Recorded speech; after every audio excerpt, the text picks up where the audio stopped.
Assalamualaikum warahmatullahi wabarakatuh. Saya Gusni Harimurti SPD, calon guru penggerak Angkatan 9 dari SMA Negeri 3 Seluma, Provinsi Bengkulu.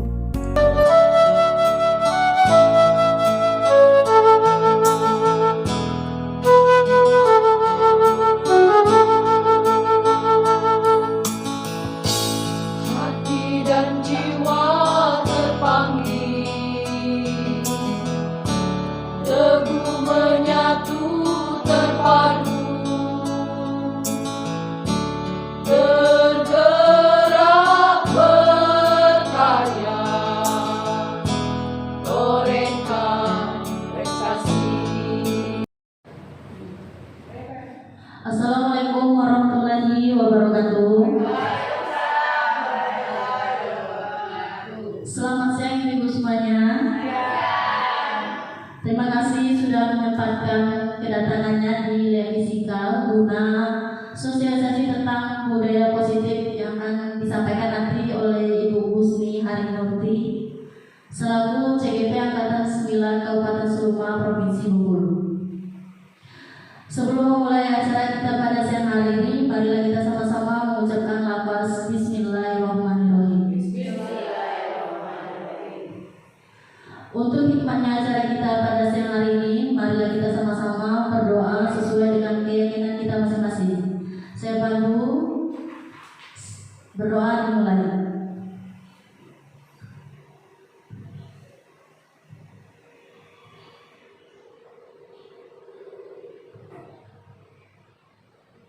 Selesai.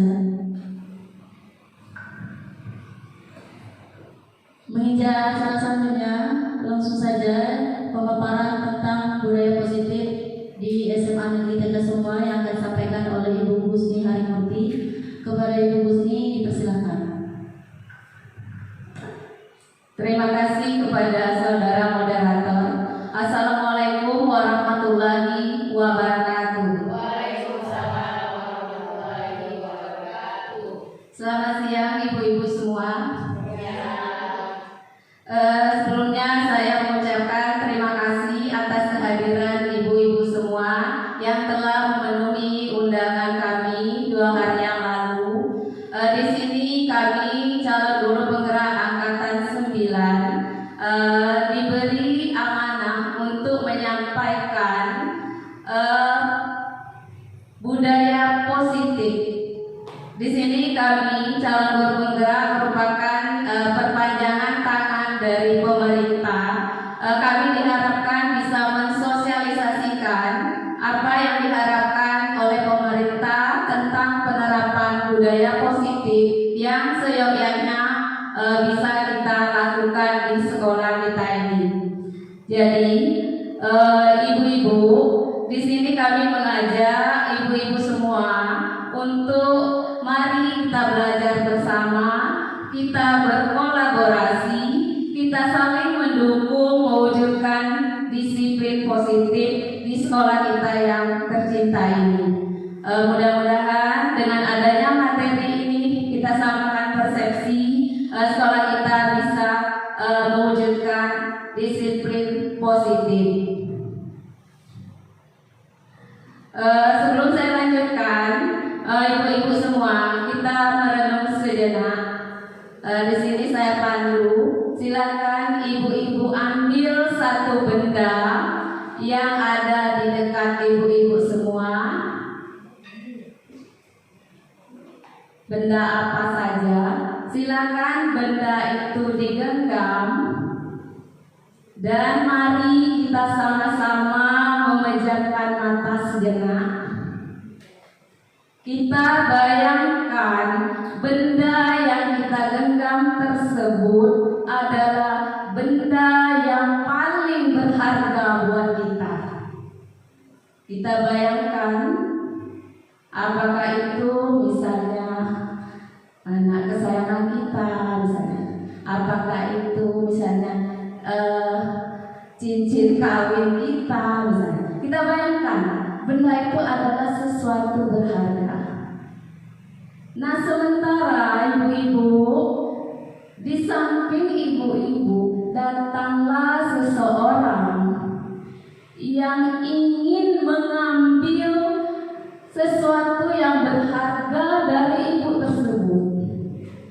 Kita anggap saja si B.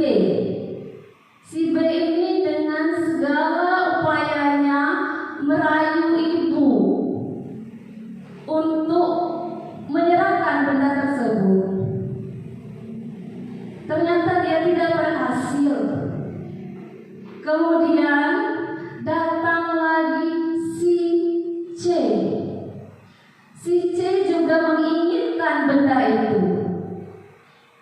Si C malahan ibu-ibu dia menawarkan imbalan. Sangat menggiurkan.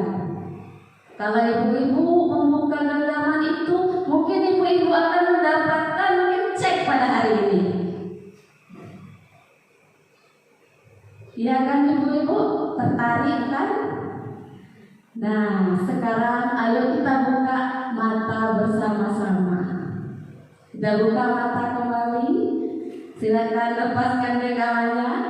Nah, dari yang kita praktikkan tadi, ibu-ibu,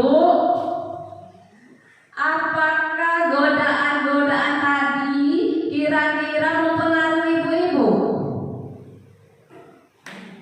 Tidak. Apakah tadi digoda dengan rayuan? Tidak. Apakah tergoda? Tidak. Tidak. Dengan cek 1 miliar tergoda? Tidak. Tapi pertanyaannya, apakah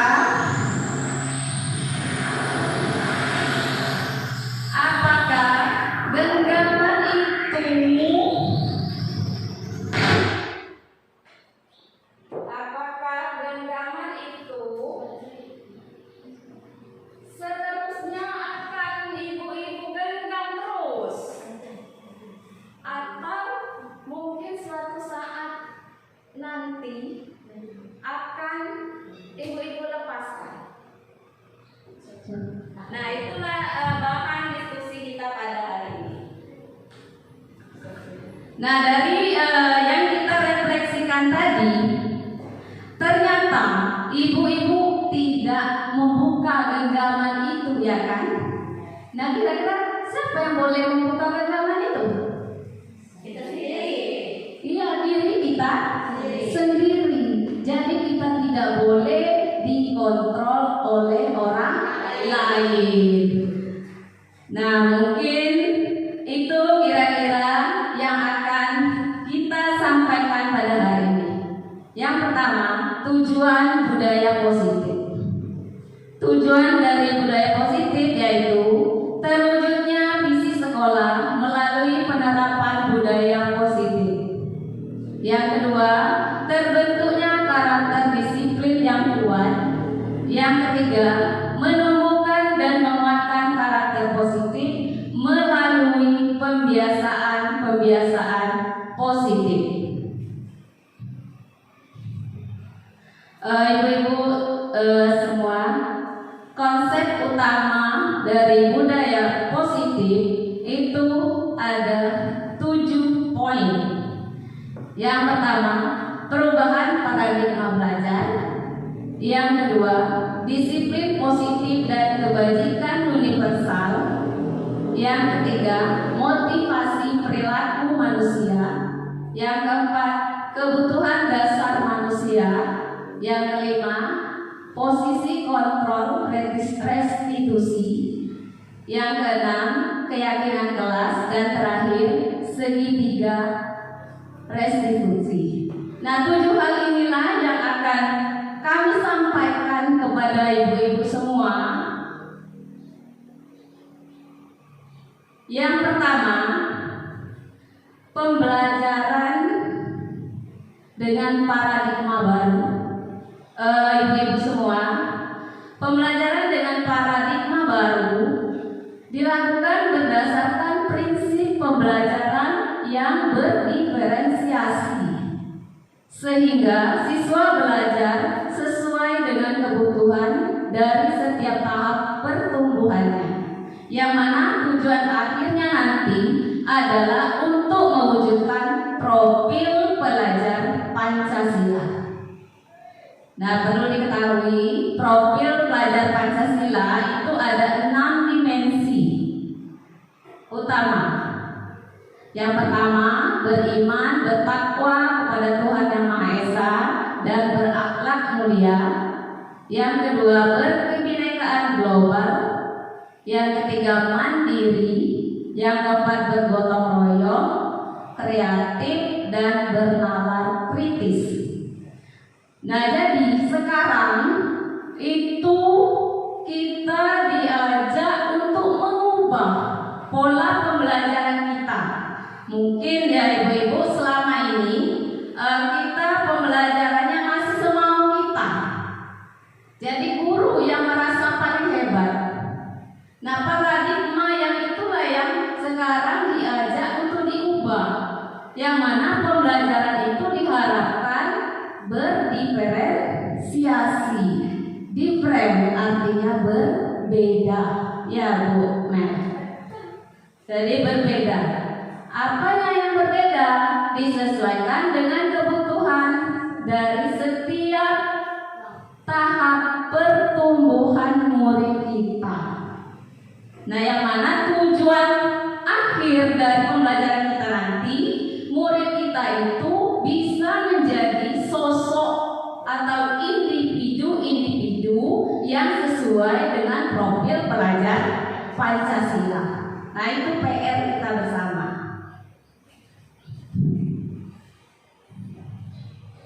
Selanjutnya, kira-kira apa arti dari disiplin positif? Kalau kita ambil dari kata positif pasti baik ya. Disiplin berarti patuh. Nah, mungkin bisa didefinisikan dalam budaya kita. Disiplin banyak orang yang memaknai sebagai sesuatu yang dilakukan seseorang pada orang lain untuk mendapatkan kepatuhan dan memiliki kecenderungan ketidaknyamanan. Itu kebiasaan kita. Biasanya orang disiplin karena patuh. Itu. Kemudian disiplin positif merupakan salah satu cara penerapan disiplin yang bertujuan untuk menumbuhkan kesadaran dan memberdayakan murid untuk melakukan sesuatu tanpa paksaan, ancaman, atau hukuman. Jadi di sini bisa kita ambil benang merahnya. Bertujuan menumbuhkan kesadaran. Jadi tidak ada lagi yang namanya itu murid terpaksa, apalagi sampai diancam. Nah itu. Nah, sebagai guru bertujuan menciptakan murid yang memiliki disiplin diri sehingga mereka bisa berperilaku sesuai dengan nilai kebajikan universal dan memiliki motivasi intrinsik bukan ekstrinsik.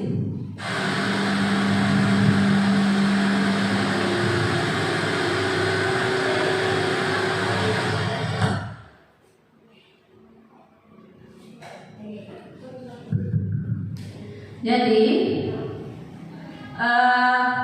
intinya kita guru ini harus bisa menciptakan murid kita itu, mereka itu disiplin karena motivasi dari dalam dirinya.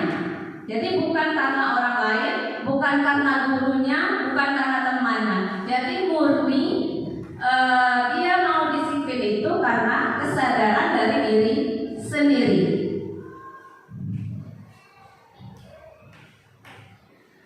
Nilai kebajikan universal adalah sifat-sifat positif manusia yang merupakan tujuan mulia yang ingin dicapai setiap individu.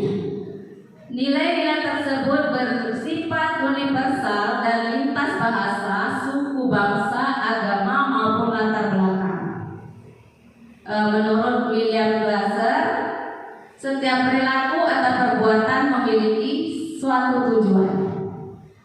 Nah, dengan menaikkan nilai-nilai kebajikan yang diyakini seseorang, maka motivasi intrinsiknya akan terbangun, sehingga menggerakkan motivasi dari dalam untuk dapat mencapai tujuan mulia yang diinginkan.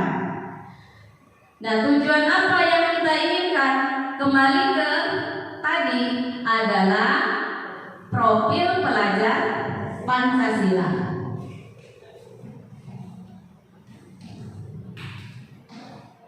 Motivasi perilaku manusia. Motivasi itu adalah dorongan. Dorongan yang timbul pada diri seseorang, sadar atau tidak sadar, untuk melakukan suatu tindakan dengan tujuan tertentu. Nah, ada tiga yang membuat orang itu berperilaku. 3 hal. Yang pertama, untuk menghindari ketidaknyamanan atau hukuman. Misalnya, murid melakukan disiplin itu karena takut dihukum. Nah, ini merupakan tingkat paling rendah dari motivasi perilaku manusia. Dia melakukan disiplin, dia taat aturan itu karena takut dihukum. Nah, itu kalau dia ada tingkatan paling rendah. Yang kedua, untuk mendapatkan imbalan dan penghargaan dari orang lain. Jadi murid melakukan disiplin diri karena ingin mendapatkan imbalan biasanya. Nah, ini agak satu tingkat dari motivasi sebelumnya, lebih tinggi motivasinya. Nah, yang ketiga, untuk mencari orang yang mereka inginkan dan menghargai diri sendiri dengan nilai-nilai yang mereka percaya. Murid melakukan disiplin diri karena sadar akan nilai kebajikan. Ini adalah membuat seseorang memiliki disiplin positif. Nah, jadi motivasi perilaku manusia yang seharusnya itu ada di poin nomor 3. Benar kan, Ibu? Di 3. Murid itu melakukan disiplin diri karena dia benar-benar sadar kalau dia disiplin itu ada nilai kebaikannya. Nah, sehingga kalau dia sudah sadar, maka dia akan memiliki disiplin positif tadi.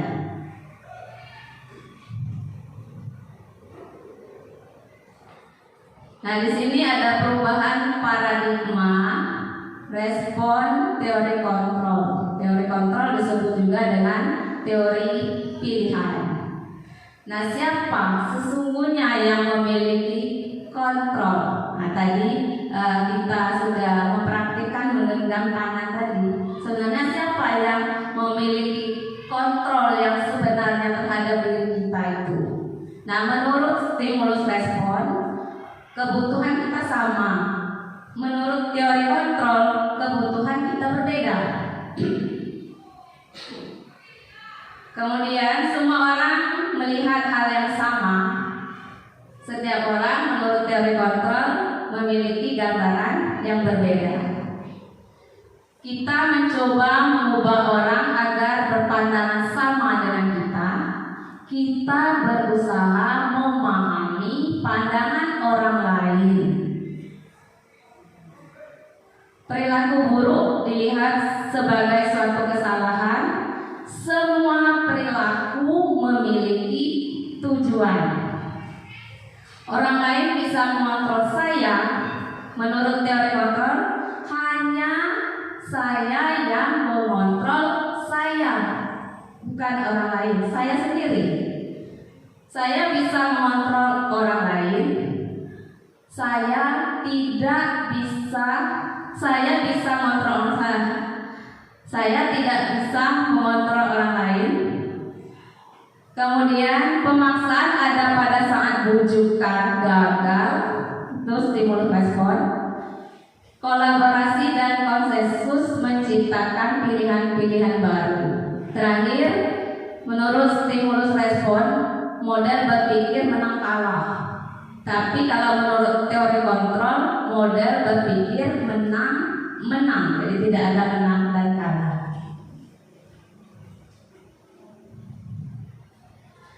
Pertanyaan berikutnya, apa itu restitusi? Restitusi adalah proses menciptakan kondisi bagi murid untuk memperbaiki kesalahan mereka, sehingga mereka bisa kembali pada kelompok mereka dengan karakter yang lebih kuat. Restitusi juga merupakan proses kolaboratif yang mengajarkan murid untuk mencari solusi untuk masalah mereka dan membantu murid berpikir tentang orang seperti apa yang mereka ingin menjadi tujuan mulia dan bagaimana mereka harus memperlakukan orang lain.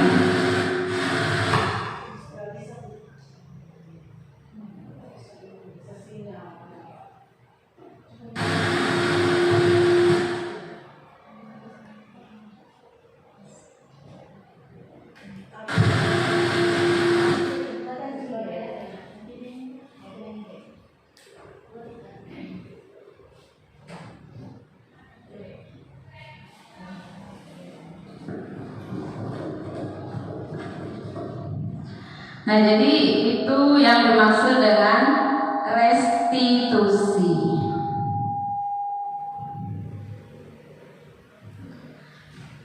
Konsep dengan disiplin identitas gagal. Kita bandingkan antara hukuman dan penghargaan. Nah, dari konsep ini ternyata hukuman itu menyakitkan. Hukuman itu tidak nyaman. Murid menjadi takut. Hukuman sifatnya memaksa, sehingga murid menyembunyikan kesalahannya dan pada akhirnya murid merasa rendah diri. Itu efek dari hukuman. Kemudian penghargaan. Penghargaan ternyata kurang efektif, bisa merusak hubungan, mematikan kreativitas, menghukum dengan sistem ranking, merampas hak menghargai dirinya. Itu konsep hukuman dan penghargaan. Nah, bagaimana konsep disiplin dengan identitas yang sukses, yang berhasil? Kita bandingkan antara konsekuensi dan restitusi. Konsekuensi adalah penguatan jangka pendek. Perlu monitoring berkelanjutan. Stimulus respon. Murid lebih menghargai peraturan. Kehilangan waktu untuk mengurangi kesalahan. Nah, sementara restitusi, murid mulai bertanggung jawab atas perilakunya, fokus pada pemecahan masalah jangka panjang, murid lebih menghargai dirinya dan orang lain, dirinya memiliki kontrol. Kemudian murid bersemangat untuk memperbaiki kesalahan. Nah, dilihat dari keempat perbandingan ini, berarti restitusi yang lebih tepat untuk diterapkan. Ciri-ciri restitusi.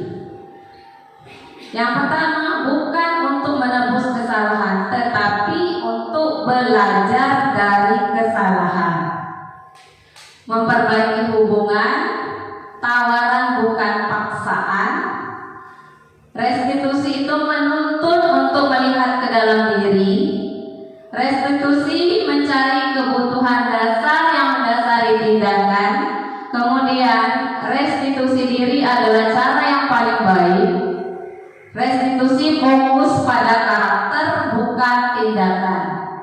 Restitusi fokus pada solusi. Dan restitusi mengembalikan murid yang berbuat salah pada kelompoknya.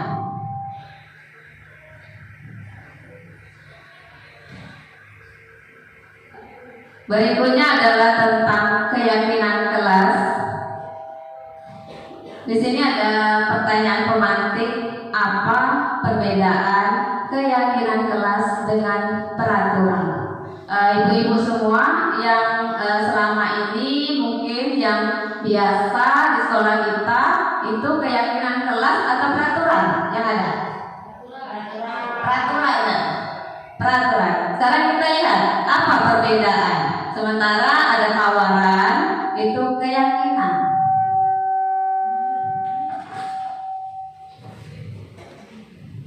Nah, kira-kira ibu-ibu, ini peraturan selalu kembalikan buku pada tempatnya. Kira-kira itu bunyinya. Dilarang mengganggu orang lain. Hadir di sekolah 15 menit sebelum pembelajaran dimulai. Bergantian atau menunggu giliran. Dilarang melakukan kekerasan. Dilarang menggunakan narkoba. Gunakan masker. Jangan berlari di kelas atau koridor. Nah, itu yang bersifat peraturan yang biasa kita dengar itu. Nah, bagaimana keyakinan kelasnya? Nah, dari peraturan itu kita bisa buat keyakinan kelas, selalu mengembalikan buku pada tempatnya. Itu nilai keyakinan tanggung jawab. Jadi tanggung jawab, dilarang mengganggu orang lain, menghormati orang lain. Hadir di sekolah 15 menit itu adalah menghormati orang lain dan berkomitmen. Bergantian atau menunggu giliran itu bersabar, menghormati orang lain juga. Dilarang melakukan kekerasan, keselamatan. Dilarang menggunakan narkoba, kesehatan. Gunakan masker, itu keselamatan dan kesehatan. Jangan berlari di kelas, itu keamanan dan keselamatan.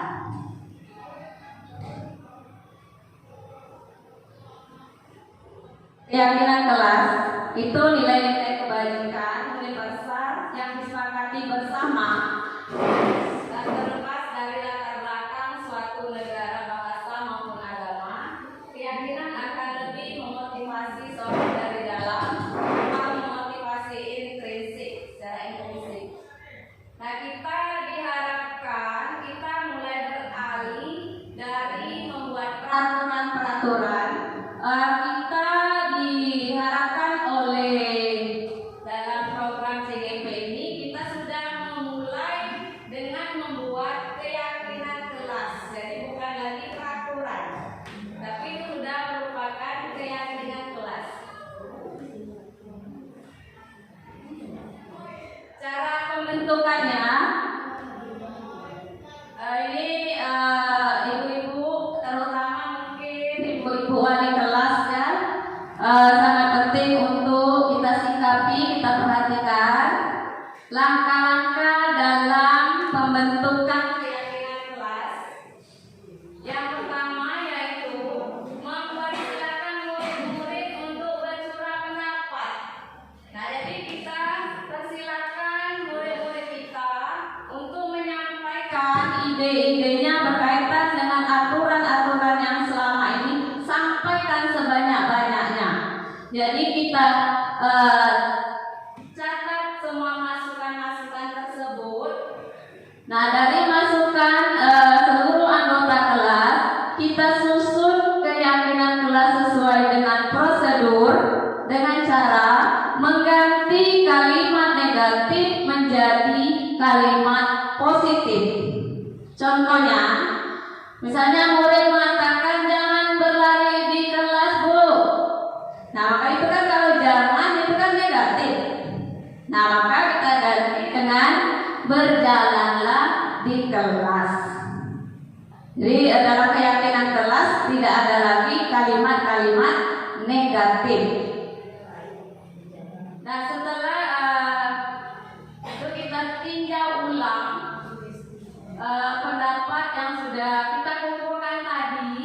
Selanjutnya kita ajak murid-murid kita itu untuk menemukan nilai kebajikan dari keyakinan kelas tadi. Apa nilai kebajikan dari yang tadi sudah dirumuskan itu? Misalnya ya, berjalanlah di kelas. Apa nilai kebajikannya? Nah, tapi kalau berjalan itu disiplinnya, mungkin nilai kebajikan yang muncul. Nah, kemudian kita tinjau ulang kembali secara bersama-sama. Setelah itu, kalau kisaran poin apa namanya ada, kisaran butirnya mungkin tidak usah terlalu banyak, karena kalau terlalu banyak nanti pajangannya saja yang terlihat banyak, tapi yang nempel di hatinya lebih baik sedikit tetapi anak tahu dan hafal dan konsekuen melaksanakannya. Jadi kisarannya 3-7 prinsip saja, 7 keyakinan saja, tidak usah panjang-panjang. Nah, setelah keyakinan kelas dibuat, maka semuanya menyetujui dan menandatangani. Dia menyetujui dan menandatangani. Setelah itu boleh ditempel di dinding kelas. Nah, kira-kira keyakinan kelas ini semacam pengingat ya. Seandainya anak sudah mulai berperilaku yang kurang baik, agak melenceng dikit, maka kita sudah dipajang lagi di kelas. Nah, coba baca, kira-kira ada yang terlambat tidak ini? Nah, kalau keyakinan tapi anak itu melakukannya karena sadar kan, dia membuat keyakinan itu sadar. Jadi bukan karena merasa dipaksa oleh gurunya atau dia diancam karena hukuman. Jadi benar-benar aturan itu sebenarnya masih aturan juga, tapi aturan itu benar-benar mereka buat berdasarkan kesadaran dirinya sendiri. Nah, itu harapan keyakinan kelas ini sudah ada di sekolah kita ini.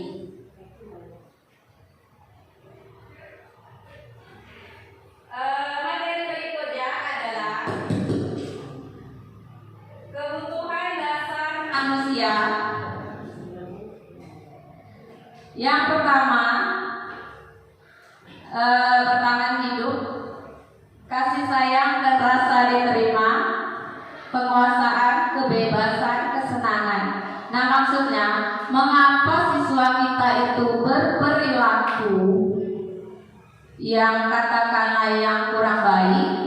Nah, itu karena ada kebutuhan dasar yang mereka belum terpenuhi. Nah, untuk lebih jelasnya kita ke satu kasus. Ayo ibu-ibu kita cermati. Di sini ada sebuah kasus. Kita anggaplah Ibu Ambar ini kita ganti nama kita sendiri saja. Ibu Ambar, guru wali kelas 2A di SD Pelita Hati. Guru SD, contohnya, sedang bingung menghadapi ulah salah satu murid di kelasnya bernama Doni. Beberapa anak di kelas 2A telah datang padanya dan mengeluhkan Doni yang seringkali meminta bekal makan siang mereka dengan paksa.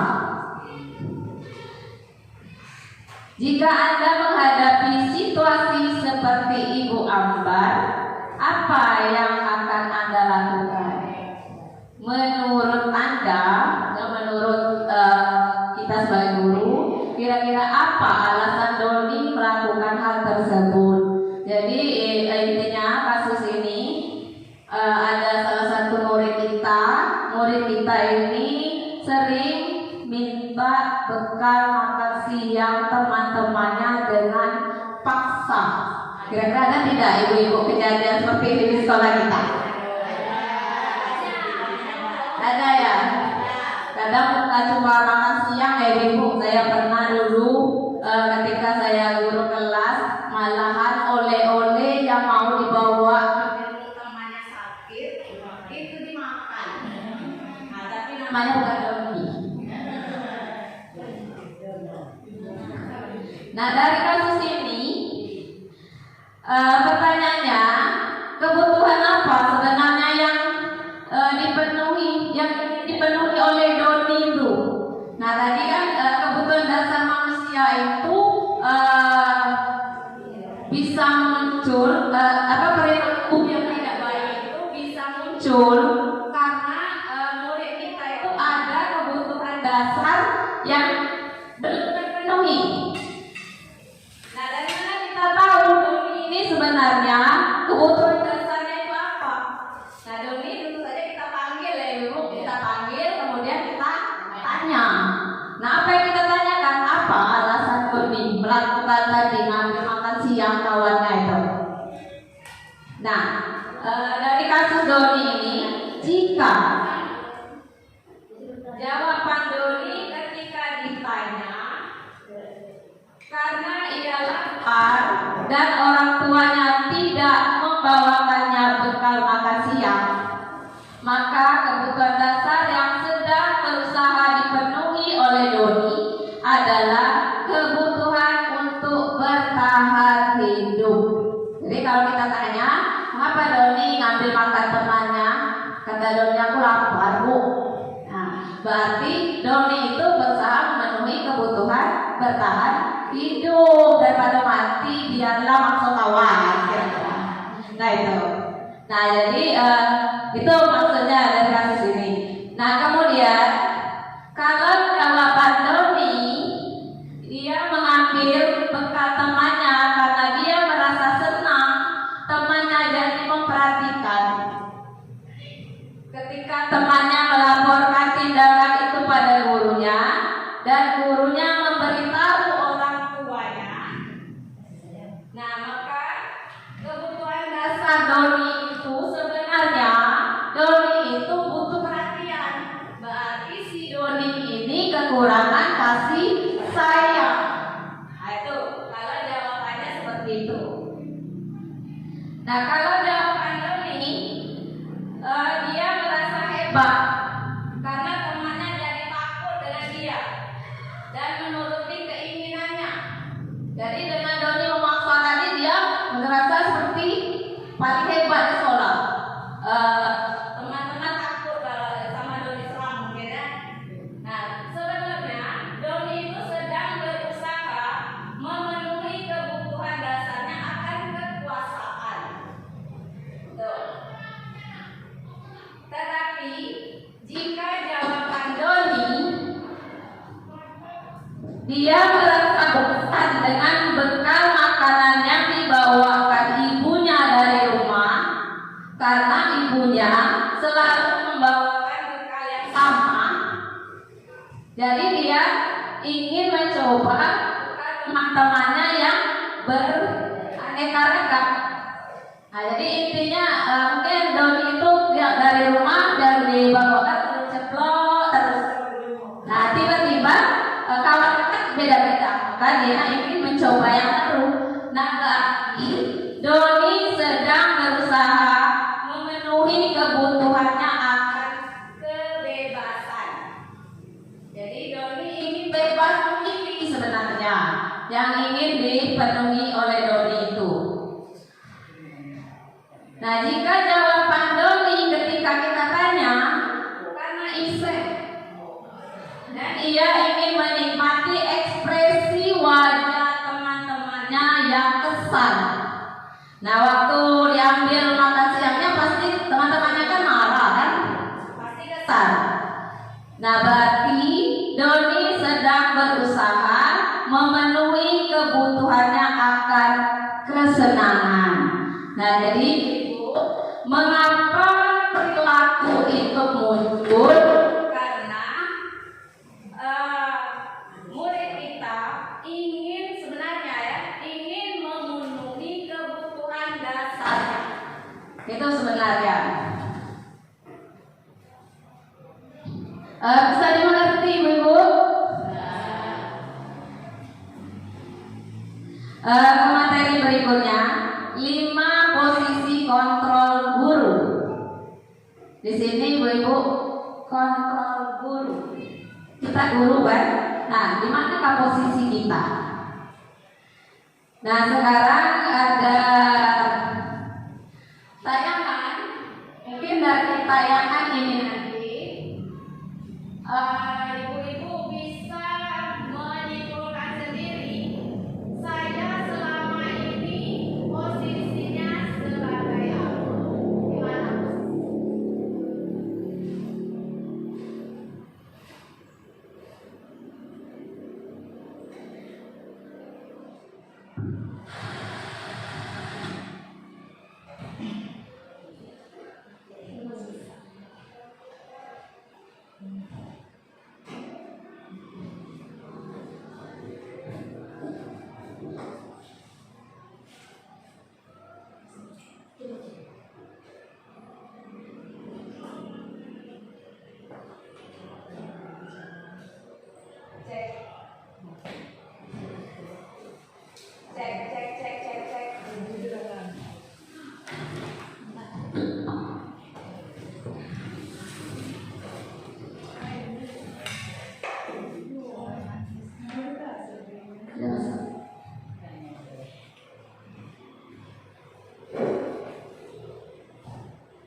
penerapannya. Nanti ibu-ibu di sini ada tentang posisi kontrol, ada ilustrasi.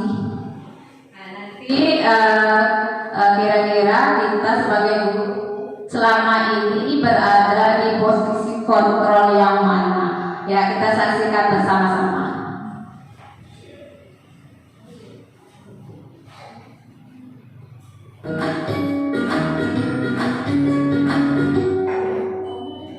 Salam bahagia Ibu dan Bapak guru hebat. Dalam penerapan disiplin positif restitusi, salah satu program yang dikembangkan adalah 5 posisi kontrol. 5 posisi kontrol dalam restitusi adalah proses perjalanan seorang pendidik agar dapat mengenali dirinya. Pada video kali ini, kita akan membahas tentang 5 posisi kontrol yang dikembangkan oleh Diane Dawson dan contoh penerapannya.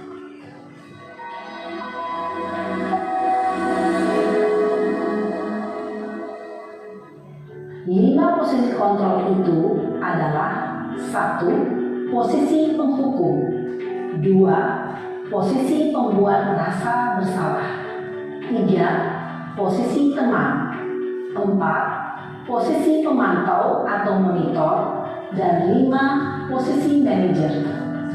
Untuk lebih memahami kelima posisi tersebut, mari kita saksikan kasus Naren yang terlambat hadir 20 menit di sekolah dan melihat bagaimana kelima posisi kontrol dalam menghadapi masalah tersebut.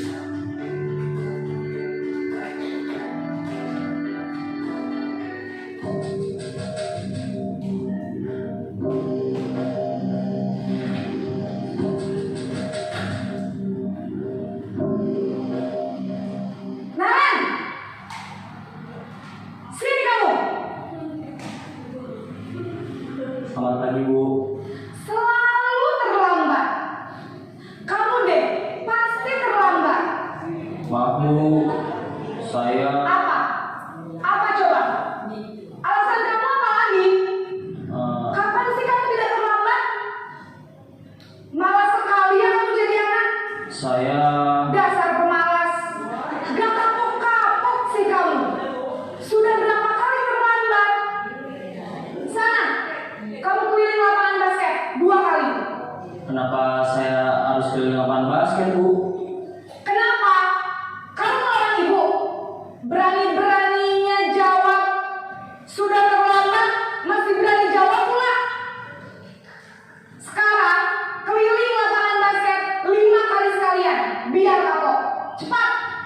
Pergi sana ke lapangan basket. Posisi penghukum biasanya berbicara dengan nada tinggi, menghardik, menunjuk-nunjuk, menyakiti, dan menyindir. Hukuman bisa berupa fisik maupun psikis. Ibu dan Bapak guru hebat, dampak yang terjadi pada murid ketika guru berada pada posisi penghukum adalah murid cenderung akan memberontak, bahkan menyimpan dendam.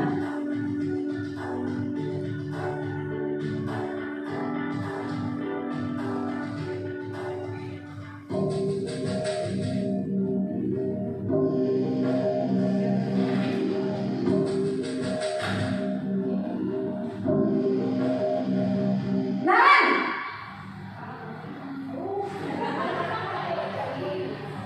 Selamat pagi, Bu. Naren. Kamu kenapa terlambat lagi, nak?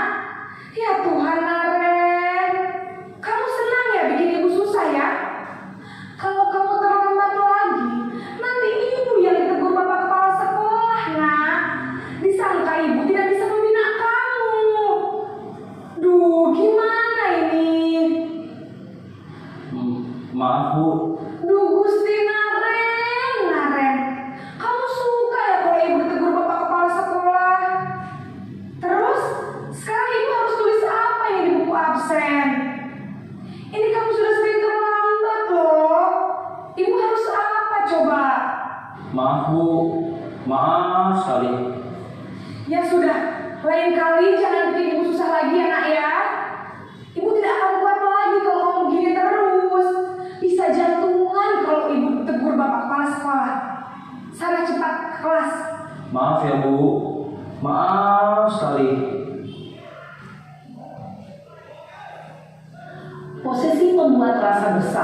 berbicara dengan nada tenang, cenderung lembut. Namun kata-kata yang diutarakan membuat murid merasa menjadi orang yang gagal, memandang buruk dirinya sendiri, merasa tidak berharga, dan tidak sanggup membahagiakan orang lain. Ketika guru mengambil posisi pembuat rasa bersalah, murid akan menganggap dirinya yang bersalah dan ia akan menyimpan emosi negatif tersebut di dalam dirinya.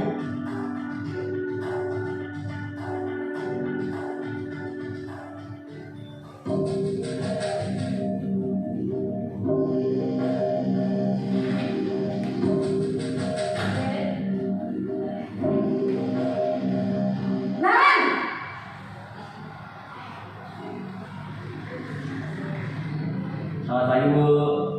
Wah, sudah jam berapa ini, Nak? Terlambat lagi ya, sayang. Iya, Bu. Habis ibu saya lupa bangunkan saya, Bu. Kamu malah menyalahkan ibu kamu. Kamu bukannya anak yang larinya paling kencang.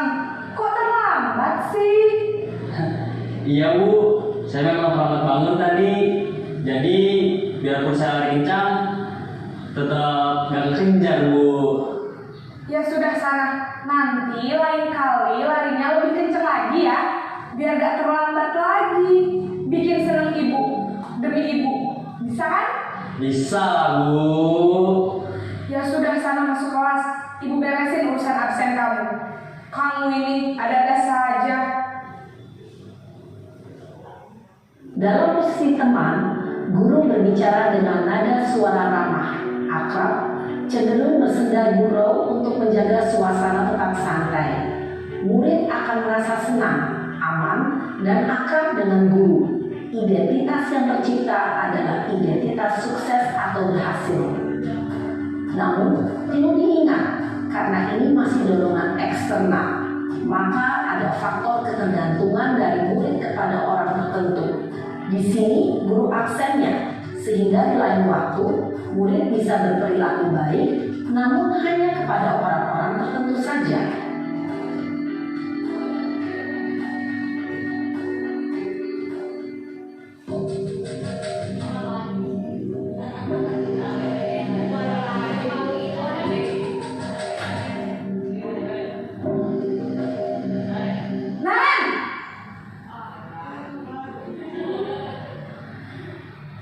Selamat pagi, Bu.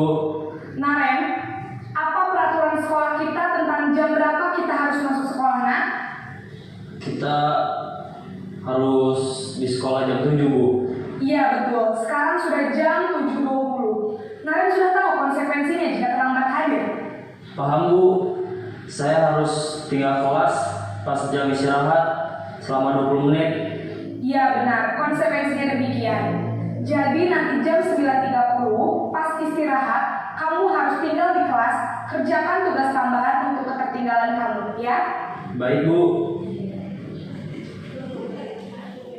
Posisi pemantau mengandalkan penghitungan atau data untuk mengontrol murid. Guru mengarahkan murid berdasarkan peraturan dan konsekuensi. Seorang pemantau menunjukkan bahasa tubuh dan ekspresi wajah yang datar dan cenderung formal.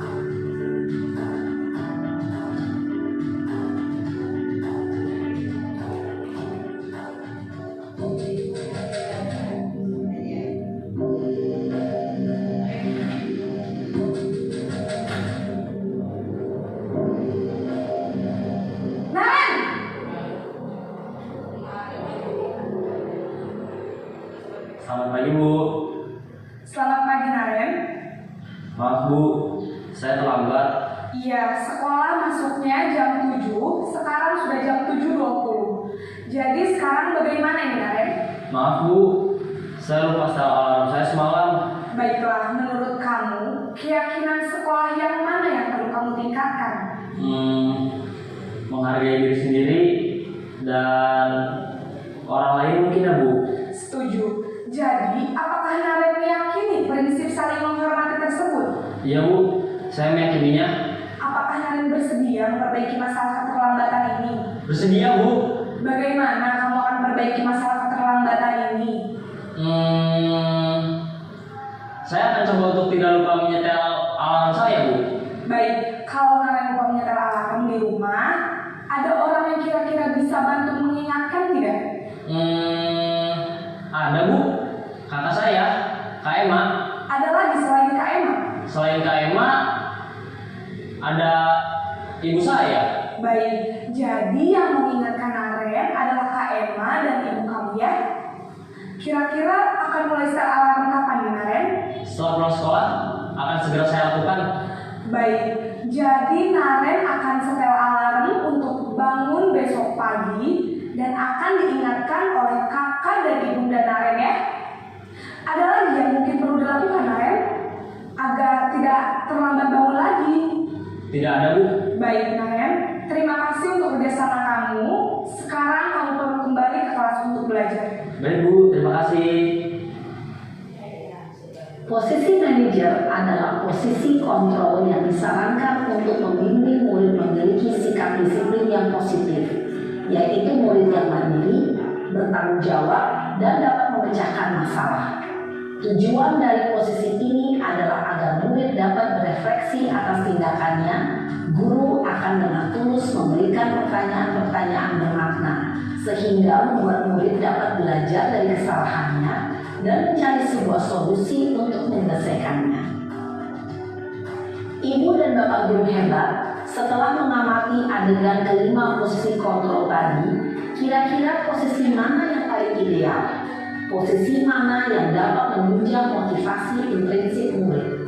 Ya, tentu posisi manajer. Posisi ini memang posisi ideal yang ingin dituju setiap pendidik. Pada posisi inilah, guru dapat menerapkan disiplin positif yang berpihak pada murid, yang memerdekakan murid. Perjalanan seorang pendidik tentunya tidak mudah untuk sampai pada posisi seorang manajer. Namun, tujuan kita pasti, yaitu menciptakan murid-murid yang mandiri, merdeka, dan bertanggung jawab.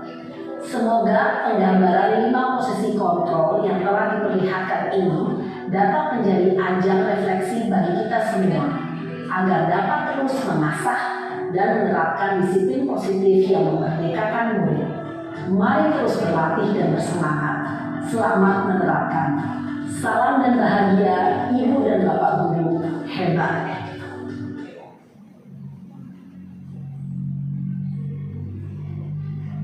Nah, jadi ibu-ibu sudah bisa kita simpulkan sebaiknya posisi yang mana kita sebagai guru? Sebagai manajer. Nah, jadi lewat program guru penggerak ini kami menyampaikan pesan, yuk kita tinggalkan kebiasaan yang suka menghukum, kebiasaan yang suka membuat murid kita merasa bersalah, dan kebiasaan yang terlalu PDKT dengan murid dan yang selalu mencocok-cocokkan. Misalnya ini, kamu lihat absen ibu sudah sekian.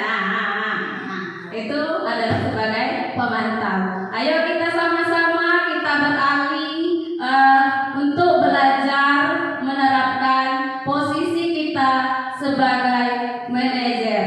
Nah, jadi mudah-mudahan jika kita secara individu sudah memposisikan diri sebagai manajer, mudah-mudahan budaya positif yang diharapkan itu bisa kita wujudkan. Amin ya rabbal alamin.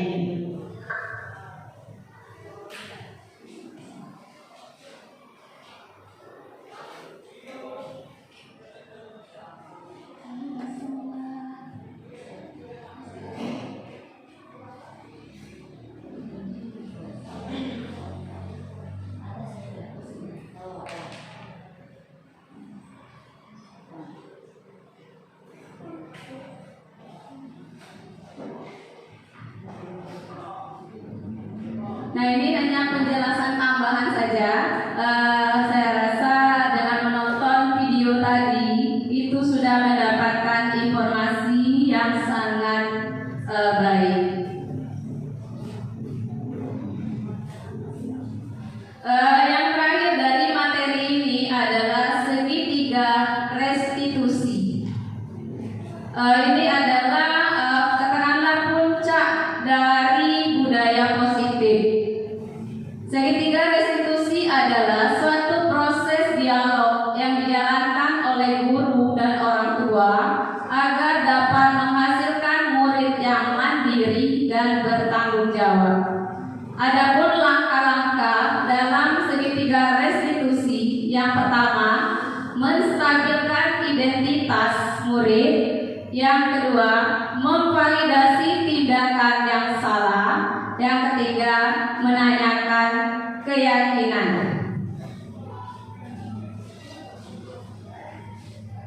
Kira-kira ini perkataan yang layak untuk diucapkan oleh guru ketika menstabilkan identitas. Nah, maksud materi ini seperti ini, Ibu. Misalnya dalam keseharian kita mengajar, kita mendapati murid kita katakanlah berkasus. Nah, misalnya ketika ulangan atau ujian, tiba-tiba kita menemukan murid kita itu mencontek. Nah, secara otomatis murid kita itu kan sudah melakukan kesalahan ya. Nah, jadi sebaiknya murid kita panggil baik-baik. Ketika kita menyelesaikan permasalahannya, kita menyelesaikan bersama dengan murid dengan langkah-langkah ini. Nah, langkah pertama kita stabilkan dulu identitasnya. Jangan kita marahi dulu. Murid kan pasti kalau kita panggil kan takut kan. Kadang lihat wajah kita saja tidak mau, saking takutnya, apalagi tetangga bahasa mencontek tadi. Itu kira-kira ucapannya. Berbuat salah itu manusiawi, tidak ada manusia yang sempurna.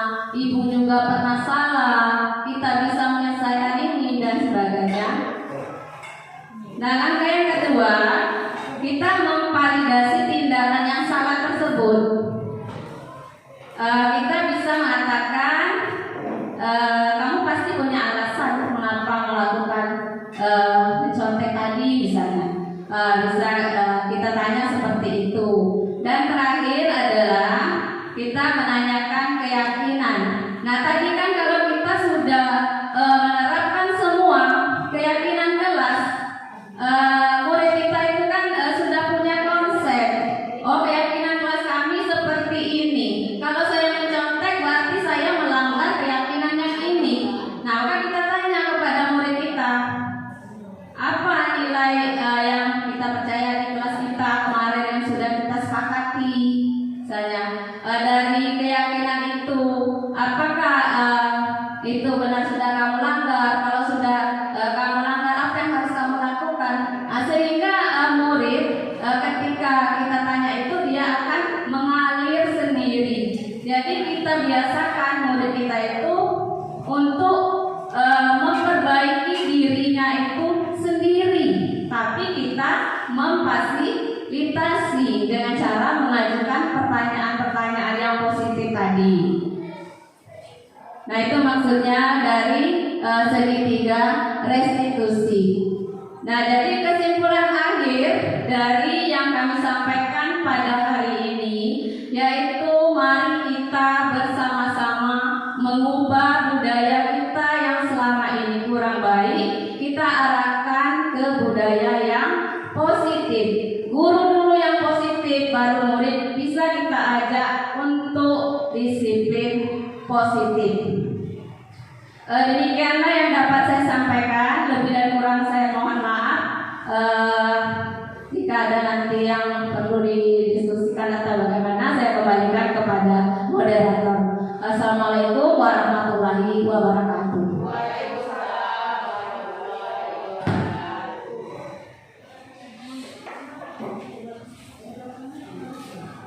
Terima kasih kepada Ibu Gusti sudah memaparkan apa itu budaya positif dan apa saja yang bisa kita terapkan di sekolah kita yang tercinta ini. Acara selanjutnya sesi tanya jawab. Mungkin pada sesi ini ada kegundahan hati dari Ibu semua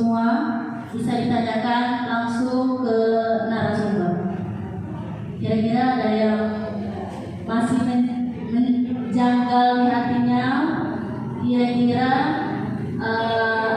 yang mana yang belum dipahami tentang budaya positif? Gimana ibu semuanya? Apa sudah paham atau seperti apa?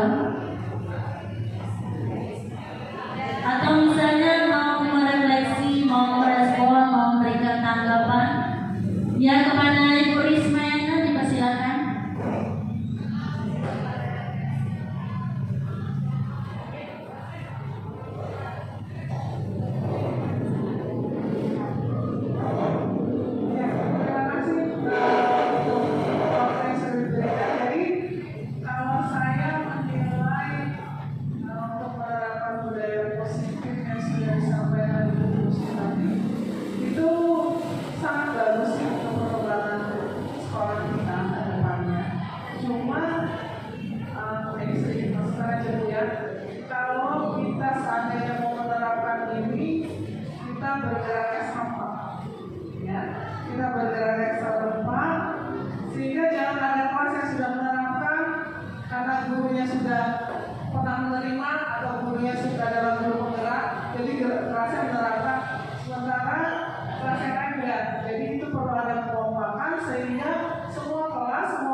Terima kasih Ibu Rismayana atas masukannya untuk kita semua ya. Di awal tadi sudah kita ajak, yuk mari kita berkolaborasi. Ayo kita berkolaborasi, mudah-mudahan insya Allah ke depannya budaya positif jika kita lakukan bersama-sama akan tercipta di sekolah kita ini. Ya, terima kasih kepada Ibu Rismayana sudah memberikan respon yang positif. Nanti kedepannya kita laksanakan secara bersama-sama demi kebaikan sekolah kita. Mungkin ada yang lain, Bapak Ibu semuanya? Sudah cukup? Sudah cukup? Saya rasa Ibu Husni. Oke, untuk menutup kegiatan kita pada hari ini, mari kita